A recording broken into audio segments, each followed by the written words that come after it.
السلام عليكم ورحمة الله وبركاته. ازيكم عاملين ايه؟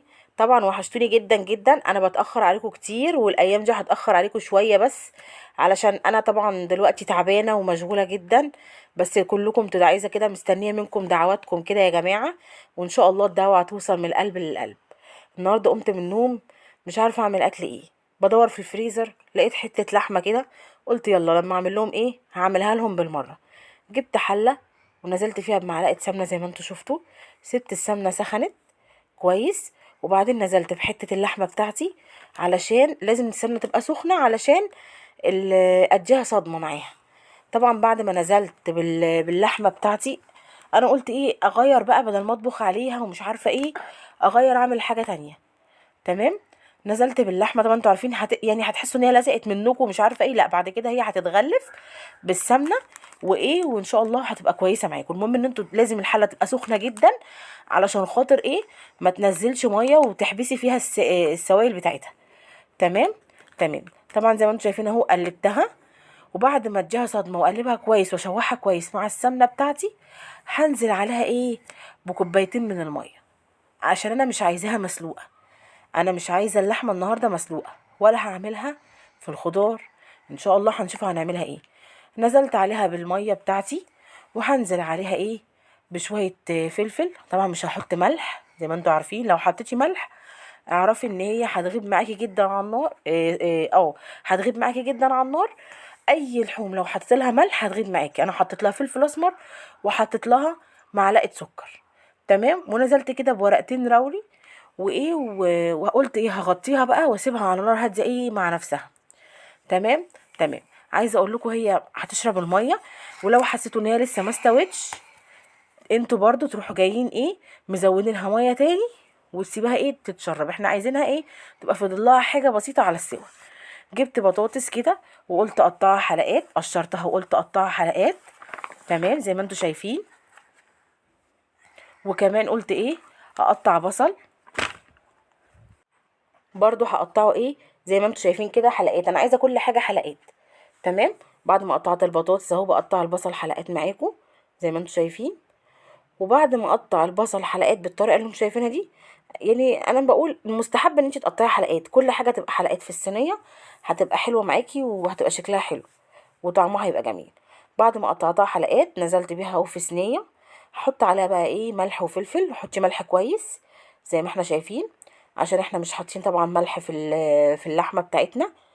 وحطيت بعد ما نزلت بالملح والفلفل بتوعي، هبتدي بقى ان انا عايزه افرك البصل كله ايه مع الملح والفلفل. تمام. تمام.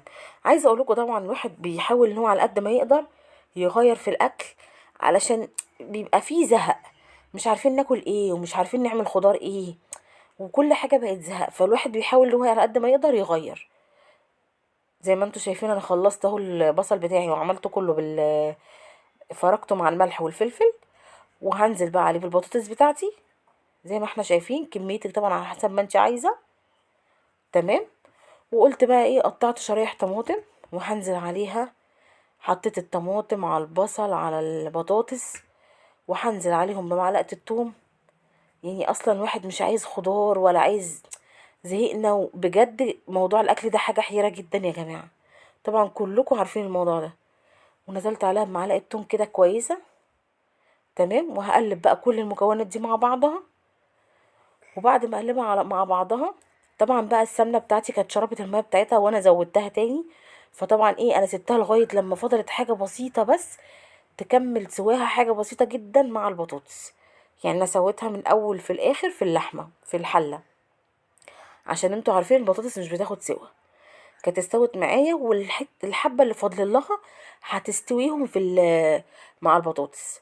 طبعا انت عارفه بقى يعني مش شرط يبقى عندك نص لحمة، لو عندك ربع لحمة وجملتي بيه صينية بطاطس حطيتيه في شوية خضار، كفاية ان بياخد من الطعم وتبقى حاجة كويسة جدا. تمام. انتوا عارفين طبعا اللحمة غالية، ويعني كل واحد ماشي على قد ظروفه. والحمد لله يا رب، ربنا يديم علينا الستر والصحة. مش شرط يعني تبقى حاجة غالية، يعني كمية. حاولي تعملي على اي حاجة على قد ما تقدري ان شاء الله بكميات صغيرة.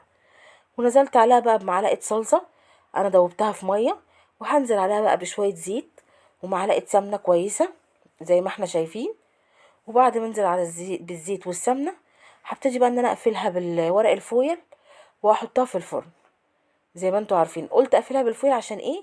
اللحمه بقى لو فيها حاجه بسيطه تكمل السوا مع البطاطس، واحنا عارفين طبعا البطاطس ان شاء الله مش هتاخد معانا سوا، هو السوا بتاع اللحمه اللي فاضل هو سوا البطاطس، مفيش حاجه اكتر من كده.